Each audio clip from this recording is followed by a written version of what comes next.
안녕하세요. 종합청소대행업체 SG컴퍼니의 정선구입니다. 저희 업력은 한 3년 정도 됐고요. 매출액은 작년에는 4.7억 정도 했고, 올해는 경기가 좀 안 좋아서 5.5억 정도 예상되고 있습니다. 어, 지금 1인 기업으로 지금 운영이 되고 있고요. 음, 처음에 저는 이제 청소를 시작하려고는 하진 않았습니다. 그러나 어떠한 사유로 좀 좋지 않은 사유였습니다. 좋지 않은 사유로 '청소나 한번 해 볼까?'라는 생각으로 실제로 접근하게 됐습니다.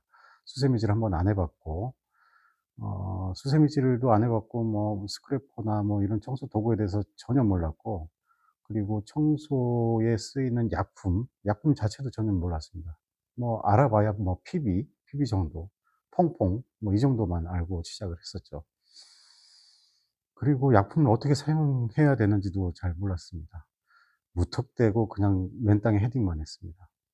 처음에 제가 잡았던 오다는, 맨 처음 잡았던 오다는 청주에 객실이 약 50개 되는, 50개 되는 호텔의 준공 청소였습니다. 그러나 인력을 구하지 못했고, 그렇기 때문에 청주에 일명 용역업체, 일명 노가다꾼들, 아저씨들 데리고 어 50 개를 쳤습니다. 말도 안 되죠, 사실은. 거기서 느꼈던 점이 있습니다. '일단은 인적 네트워크가 가장 중요하구나. 내가 일이 많아서 혹은 뭐 마케팅이 잘 돼서 일이 많아진다고 한들 인력 수급이 안 된다고 하면 말짱 될 일이 아니구나.' 그렇게 느꼈던 그런 현장이었습니다.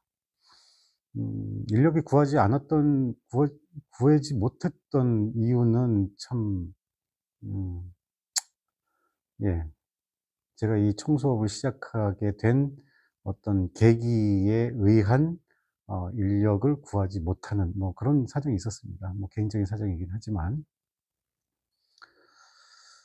자, 뭐 각설하고, 자, 오늘은 제가 첫 번째로 말씀드리고 싶은 건, 청소를 배웠는데 내가 어떤 청소를 할 것이냐에 대해서 타겟을 어떻게 설정을 할 것이냐에 따라서 업체명도 만들어질 테고, 그다음에 사무실 임대를 어떻게 몇 평을 할 것이냐도 결정이 될 테고요. 사업자를 집으로 할 것이냐 혹은 임대를 얻어서 할 것이냐에 대해서 방향이 결정됩니다.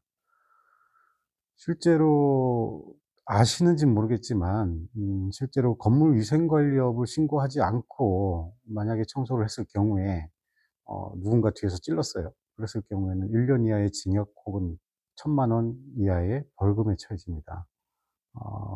벌금이 뭐 1,000만 원 이하면 뭐 '아유 뭐 내고 말지.'라고 할 수도 있겠지만, 매출액에 비례해서 벌금을 지어지게 됩니다.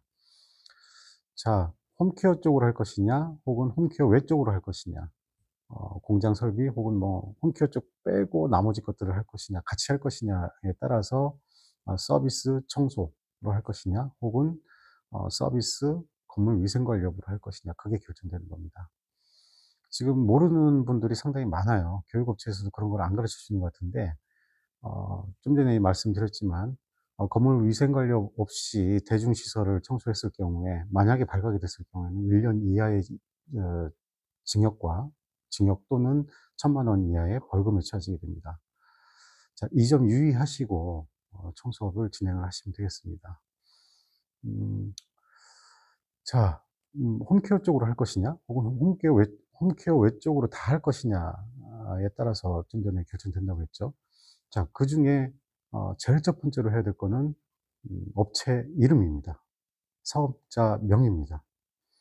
자, 예를 들어서 뭐 무릎이 닳도록 홈케어, 혹은 뭐 손가락이 부르트도록 홈케어, 이렇게 한다면 홈케어 쪽만 하시는 거예요. 고객 입장에서 무릎이 닳도록 홈케어 혹은 뭐 손가락이 부르트도록 홈케어, 가벼워 보이겠죠. 기업은 상당히 보수적인 집단입니다. 그리고 우리한테 오더를 주는 사람들도 역시 40대 후반입니다. 40 대에서 40대 후반, 뭐 많게는 50대 중반까지도 갑니다. 그런 사람들이 오더를 준다고 생각을 해 보시면 됩니다. 자, 어 우리나라 카페 참 많죠. 카페 창업을 하는 사람들도 많고 망하는 사람도 상당히 많습니다. 카페의 그 컨설턴트가 어느 동영상에서 제가 본 건데, 왜, 왜 자기가 좋아하는 인테리어를 하느냐, 자기가 좋아하는 품목만 메뉴에 넣느냐, 그거를 이용하는 사람들은 고객이다. 그 시설을 이용하는 사람도 고객이고 그걸 먹는 사람도 고객이다. 자기 입맛에 맞추지 마라. 자기 눈에 맞추지 마라. 라는 컨설턴트의 조언이 있었습니다.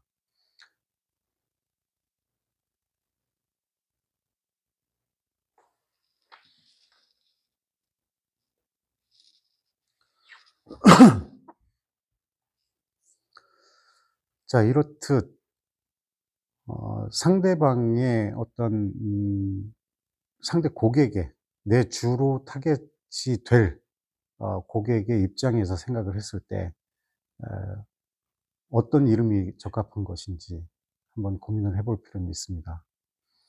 저희 뭐 SG 컴퍼니는 사실 이 사업을 하려고 만든 이름은 아닙니다, 사실. 다른 사업을 하려고 하다가 이제 엎어져서 지금 이런 청소업을 지금 하고 있는데, 어 음 예를 들어서 무슨 클린 환경, 뭐 무슨 환경, 무슨 종합 환경, 뭐 이런 식으로 좀 보수적이게 청소 업체 이름을 만드시는 걸 추천드리고 있습니다. 그리고 또 하나, 앞에 어떤 종합 환경 앞에 주가 되는 이름 같은 경우에는 자 정도만 권해 드려요. 전화를 받았을 때 뭐 "ABCD 종합 환경입니다." 이렇게 할 수는 없지 않습니까? 그래서 간단하게, 예를 들어서 어 뭐 "조인입니다." 뭐 뭐 "금강입니다." 이런 식으로 예, 간단하게 대답할 수 있는 그런 이름으로 선택하시는 걸 권해 드립니다. 자, 어 그리고 또 하나가 인제 이름을 줬다면 이름을 어떻게 짓느냐. 아 막막할 겁니다. 뭐 예를 들어서 내가 생각해 놓은 이름이 있을 텐데 그 이름이 나의 어떤 기준에 맞춰서 지어진 이름이기 때문에 한 번쯤은 노트에다가 직접 한번 써서 한 20개 정도를 리스트업해서 그 안에서 지우기를 권해 드리거든요. 자, 오늘 생각했을 때 이 이름이 제일 좋은 것 같아. 내일 와 보니까 이 이름 좋은데?' 이런 경우가 있습니다. 그래서 이름을 지었을 때 항상 신중하게, 이 이름이라는 거는 앞으로 쭉 청소를 하시면서 계속 써야 되는 이름이기 때문에 어 아주 신중하게 지어야 됩니다. 홈케어 쪽으로 가실 분들은 홈케어에 맞는 어떤 이름을 지으시고, 그다음에 '홈케어 외쪽으로 다 하고 싶다.' 라는 분들은 신중하게 보수적으로 이름을 지으시라는 어떤 권유를 좀 해 드리고 있어요. 자, 그 이름 짓는 것도 한 달여 걸릴 거예요, 제가 볼 때는. 그래서 청소 교육을 받는다고 하면 청소 교육 받으시면서 항상 노트에 필기를 하면서 오늘 일하면서 든 생각, 어떤 이름 적으시고, 오늘 와서 리스트 된 이름을 보고 X자를 치십니다. 나중에 이 이름이 더 좋아 보일 때가 있거든요. 다 지우지 마시고 X자만 표시를 합니다. 그리고 쭉 X자를 표시하시고 나머지 한 3개 정도가 남았을 때 그때 아는 분들, 지인들과 한번 거수로 어떤 순위를 한번 정해 보시는 것을 권해 드립니다. 그 안에서 결정을 하시면 됩니다. 자, 이름이 정해졌다면 이제 명함을 파야겠죠. 명함을 파면서 회사 로고를 만들고 어떤 뭐 주소, 전화번호, 이메일, 뭐 블로그 주소 이렇게 쭉 들어갈 텐데, 명함 역시 홈케어 쪽으로 가실 거면 홈케어 쪽에 맞는 걸맞는 디자인을 선택하시고, 그다음에 홈케어 외쪽으로 가실 분들은 약간의 보수적인 어떤 회사의 명함 같은, 기업의 명함 같은 그런 구조로 어 어떤 심볼을 만드시고 이름을 넣고 그런 디자인을 만들어서 제작하기를 권해 드립니다. 사실 별건 또 아닌 것 같지만 이게 상당히 중요한 사항입니다. 기업이 명함을 받았을 때 이 명함의 어떤 디자인이나 아니면 어떤 음 명함이 어쨌든 뭐 인상이 첫인상이 어떤 제일 중요하다고 하잖아요. 그 명함은 두 번째 인상이거든요. 명함을 갖고 다니는 사람은 사실 없어요. 뭐 어디 보관하거나 이런 사람들은 사실 없어요. 사진을 찍어 놓고 혹은 뭐 사진 그 명함 어플에다가 사진 찍어 놓으면 다 저장이 되니까 그렇게 카테고리 분류를 하시는 분들도 계시고. 그렇지만 두 번째 인상을 봤을 때 '아 좀 있는 회사인가 보다.' 이 정도의 느낌을 받을 수 있는 디자인을 권해 드립니다. 음 그 명함이 정해졌다면 이제 그다음에 할 일은 내가 서비스의 청소 혹은 뭐 집으로 어 어떤 주소를 두고 사업자를 낼 것인지, 아니면 임대를 해서 그 상가를 임대를 해서 그쪽으로 사업자를 내고 정식으로 위생관리업을 낼 건지, 그 부분에 대해서도 충분히 고민을 많이 하셔야 됩니다. 저는 어떻게 권해 드리냐면 한 6 개월 정도, 짧으면 한 6 개월 정도를 일단 집으로 청소 서비스업을 하면서 어 내 오다도 따면 좋겠지만 다른 분의 지원을 나가서 내 몸에 대한 어떤 도구의 익숙함 을 확보를 해 놓고, 그다음에 나에 대한 캐파시티, 내 능력치가 어느 정도 되는지를 먼저 숙지를 한 다음에 감을 익힌 다음에 그다음에 '아 이쪽으로 나가도 되겠다.'라면 이쪽으로 임대를 해서 정식적으로 건물 위생 관리업을 하고, 물론 이제 그 6 개월 동안에는 어떤 마케팅에 대한 부분도 충분히 갖춰 놓고 공부를 하고 마케팅을 할 준비가 돼 있어야 됩니다. 뭐 그냥 뭐 월세 내면서 그렇게 뭐 놀고 있을 수는 없으니까요. 6 개월 안에 어떤 마케팅 부분, 그다음에 어떻게 내가 이 임대료를 지급하고 관리비를 지불하면서 비용을 지불하면서 어떻게 살아남을 것인지는 이 6 개월 안에 충분히 고민을 하고 작전이 혹은 전략이 다 세워져 있어야 됩니다. 그 6 개월 안에는 어떤 실적도 내가 사진으로 계속 갖고 있으면서 블로그도 계속 작성이 돼 있어야 되고요. 6 개월 정도면 제가 볼 땐 뭐 사장님 지원 나가시는 그 업체의 사장님이 어떤 양해를 해 주신다면 사진 전, 중, 후 찍어서 하루에 한 컷 글 하나 정도 작성을 한다고 하면 뭐 한 50 개, 60개 정도는 작성돼 있지 않을까. 그런 판단에서 제가 6 개월을 말씀드리고 있습니다. 음 그다음에 인제 해야 될 것은, 사업자가 냈다면 그다음에 인제 블로그 개설을 하셔야 됩니다. 내가 이 사업을 계속 영위를 할 건지 그 6 개월 안에 모든 고민이 다 끝난 다음에 하시면 늦어요. 처음에 스타트할 때 이름과 명함과 사업자가 다 구비가 됐다면 이제는 블로그 쪽에 글을 작성을 하셔야 돼요. 준비 기간이 6 개월이라는 겁니다. 하루에 글 하나씩, 일상이 됐던 아니면 청소에 대한 실적이 됐던 어떤 글들을 하루에 한 개씩은 꾸준히 계속 쓰셔야 됩니다. 6 개월이면 뭐 1 개월은 그냥 교육하고 어떤 지원 나가서 뭐 청소를 할 줄 몰랐으니까 뭐 초보니까 한 1 개월은 그냥 버린다 치고, 나머지 5 개월은 오삼 쉬고 150 개의 글들을 '내가 작성을 해야겠다.'라는 생각을 가지고 출발을 하셔야 됩니다. '아 오늘은 뭐 피곤해서 안 쓰겠지. 아 내일 써야지.' 이런 거 절대 안 됩니다. 청소도 소자본이지만 사업입니다. 사업을 하시기 위해서는 준비를 하셔야 돼요. 어떤 사업이든 마찬가지입니다. 6 개월 준비, 이거 아무것도 아닙니다.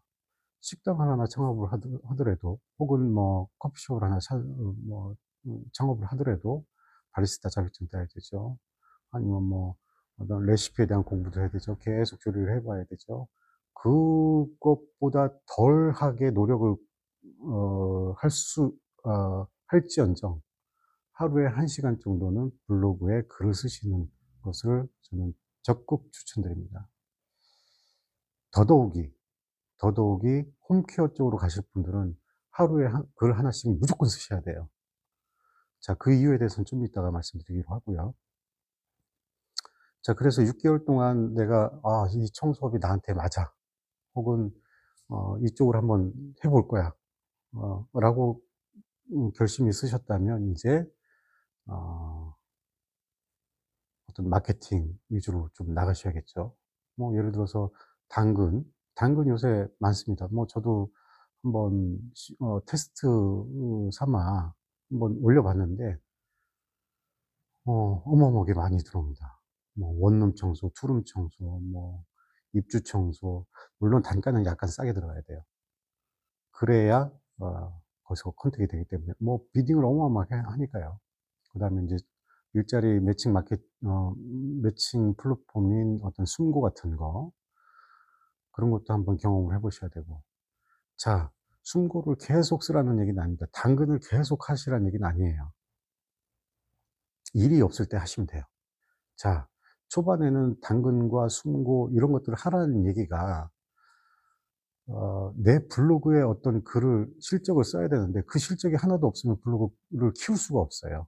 그렇기 때문에 어떻게 됐든 간에 한 6개월 정도는 내가 무조건 하루에 하나씩은 일을 한다라고 생각을 하고 접근을 하셔야 돼요.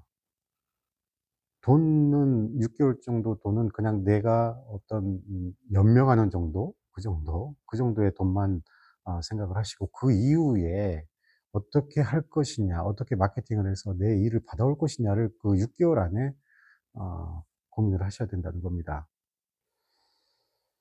자, 오늘은 여기까지 좀 할 건데요. 제가 생각하는 청소는 사실 크게 별건 없습니다. 저는 관리직으로 뭐 대기업도 있어 봤고 중견기업 뭐 예, 중소기업도 있어 봤고 뭐 팀장 뭐 공장장까지 하고 나왔었는데 어 22년 정도 관리직을 했습니다. 뭐 사무실에 앉아서 이렇게 사무실에 앉아 가지고 컴퓨터 자판만 두드리던 그런 사람이 나와서 수세미도 한번 안 잡아 보고 뭐 무슨 약품인지도 모르고 그냥 덤볐죠. 덤벼 보니 저 또한 역시 숨고를 통해서 하루에 2건 3건씩 하고 뭐 저 혼자 가서 뭐 40 평도 치고 60 평도 치고 했습니다. 아침에 새벽 4시 반에 나가서 김밥 한 줄 사 먹고 그다음에 15평 치고 청주에서 15평 치고 뭐 천안으로 올라가서 40 평짜리 치고 저녁에는 60 평짜리 치고 왁스까지 바르고 나오고 이런 고난도 있었습니다. 그게 인제 지금 생각해 보면 어떤 고난이라기보다도 어떤 경험이 굉장히 중요했던 것 같아요. 나의 어떤 평균 능력을 그때 파악을 했거든요. 예를 들어서 15 평이면 혼자 몇 시간이면 가능하구나.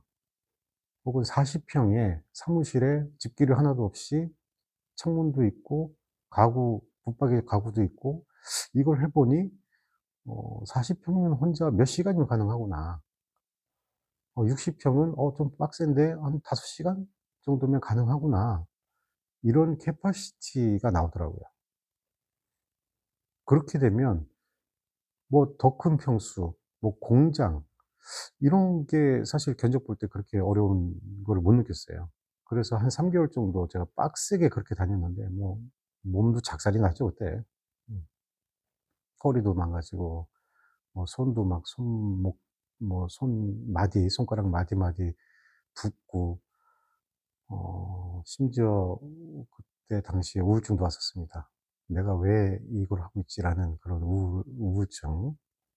네, 뭐 어떤 배신도 있었고 아주 믿는 사람한테 어떤 음 내 인생의 반을 같이 보낸 사람한테 어떤 음 배신도 한번 경험을 해 봤고 그래서 멘붕이었어요.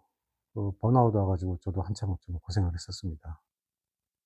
그래서 한 3 개월 하고 그다음에 한 1 개월 정도를 중단했습니다. 중단해서 그때 인제 작전을 짜고 전략을 세워서 이제 '이쪽 방향으로 가야겠다.'라는 타겟점을 바꿨죠.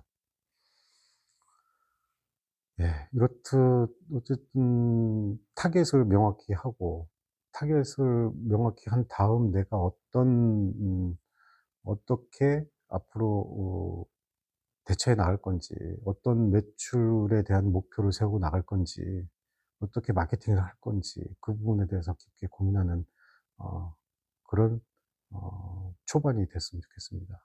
초기에는 정신없습니다. 안 쓰던 근육 쓰고 뭐 안 쓰던 약 분명제 받고 맞고 뭐 머리 아프고 힘들어 죽겠고 아침에 새벽에 나오는 거 뭐 힘들고 저녁에 늦게 나가면 밥 먹고 바로 쓰러져 자고 혹은 소주 한 잔 먹고 그냥 뻗어서 자고 또 새벽에 일어나고 그게 상당히 고단할 거예요. 음. 저도 그랬으니까요. 저는 거의 매일 술을 먹었어요, 저녁에. 몸이 너무 아파서 잠자려고. 그래서 일찍 자고 인제 11시 정도에 자고 그다음에 인제 새벽 4시 반 뭐 5시에 일어나서 다시 일 나가고 그렇게 했습니다, 3 개월 정도. 그 연후에 타겟점을 바꾸고 사무실 임대를 해서 장비도 구비하고 그렇게 해서 이제 쪼끔씩 어 구비를 해서 지금의 SG 컴퍼니가 됐고요. 어 또 한 가지 좀 말씀드리고 싶은 게 있는데 어 장비는 혹은 투자는 버는 돈 갖고 하십시오. 절대로 벌지 않았는데 투자하지 마십시오. 어떻게 벌지 않았는데 투자를 할 수 있습니까? 그거는 투자가 아닙니다. 예. 절대 투자가 아니에요. 내가 일이 어떻게 있을 줄 알고 거기에 장비에다가 투자를 합니까? 뭐 저는 아직도 파란 75리터짜리 100리터짜리 파란 통을 쓰거든요. 음 5만 원 정도 합니다. 근데 요즘에 창업하신 분 보면 다 브루트통이에요. 막 8만 원, 10만 원 막 이렇게 넘어가는 것들. 그 브루트통을 왜 뭐 물론 보기도 좋고 튼튼하고 뭐 적재도 잘 되고 좋죠. 좋긴 한데 굳이 그렇게 할 필요가 있을까 처음부터. 네. 쓰다가 망가지면 내가 돈을 벌으면 그걸로 다시 재투자하면 되는 건데 저희 같은 경우에는 다 전부 다 벌어서 샀습니다, 벌어서. 제가 이거를 어떤 '이걸 앞으로 할 거야. 일을 할 거야.'라고 해서 뭐 어떤 스크럽을 사거나 아니면 고압 세척기를 사거나 그렇게 산 적은 없어요. 일이 들어와서 그만큼의 이익이 나기 때문에 이만큼의 나갈 인건비 대신 '아 이걸 쓰면 그만큼 세이브가 되겠구나.'라고 해서 그 장비들 스크러버를 샀고요. 그리고 컵 세척기도 마찬가지예요. 여기 자주 오시는 분이 계셨는데 지금은 안 오세요. 사장 청소업체 사장님인데 "왜 아직도 고압 세척기가 없냐. 저 고압 세척기 30만 원짜리 저거 쓰지 말고 좋은 거 써라. 뭐 한 번에 가라." 이렇게 말씀을 하시는데 저는 사실 고압 세척기 쓸 일이 그렇게 많이 없었어요. 뭐 외벽 청소? 외벽 청소도 사실 어 1 년에 한 10 번? 10번 정도? 어 그 정도 썼거든요. 그 정도 했거든요. 10 번도 안 될 겁니다, 외벽 청소 같은 경우는. 그래서 그냥 저는 빌려 썼어요. 뭐 하루에 5만 원. 뭐 전기 같은 경우는 하루에 3만 원. 그 정도면 되니까 굳이 내가 살 이유가 없었어요. 기계는 안 쓰면 고장 나는 거예요. 예. 그래서 이번 한번 쓰고 예를 들어서 뭐 10 개월 후에 이 장비를 쓴다고 하면 이거 고장 나 있을 거예요, 분명히. 오일이 뭐 어떤 굳어 있거나 다시 정비를 맡아야 되고. 그래서 저는 사진 않았습니다. 그 이후에 어떤 계기가 있었는데 사게 된 계기가 있었는데 외벽 청소에서 뭐 좀 꽤 큰 금액이 오다가 있었어요. 그래서 '아 뭐 이 정도면 내가 하나 사면 되겠다.'라고 해서 한 대 샀습니다, 이제까지. 네. 크란즈. 흔히 뭐 얘기하는 크란즈. 뭐 써 보니까 좋지도 않아요, 사실 보니까. 뭐 압도 안 나오고. 195 와짜리 샀는데 120번 나옵니다. 130번 나오고. 가서 점검을 해 보니까 "어쩔 수 없다."라고 얘기를 하더라고요. 정비업체에서도. 그래서 그냥 싼 거 쓰고 어 써라. 그렇게 저는 권해 드리고 있습니다, 사실. 자, 첫 번째는 오늘 요약은, 첫 번째는 타겟점을 명확히 해라. 두 번째는 그 타겟점에 맞게 상호명을 자라. 그리고 세 번째, 어 명함은 꽤 보수적으로 만들어라. 이름도 역시 보수적으로 만들어라. 그리고 번외로 장비는 번 돈으로 사라. 필요에 의해서 사라. 필요하지 않은 데서 구비하지 마라. 투자하지 마라. 자, 요렇게 네 가지죠. 네 가지. 번외까지 네 가지를 오늘 말씀드렸습니다. 아, 앞으로 좀 더 유익하게 설명을 좀 드릴 거고, 지금 오늘 첫 회기 때문에, 첫 촬영이기 때문에 좀 다소 미흡합니다. 다소가 아니고 많이 미흡하죠. 자, 앞으로 좀 동영상 편집도 하고 어떤 그런 기술들을 좀 배울 텐데, 그 기술 배우면 좀 더 좋아지겠죠, 뭐. 음. 언제든지 연락 주십시오. 대전의 SG 컴퍼니입니다. 자, 이상으로 마치겠습니다. 감사합니다.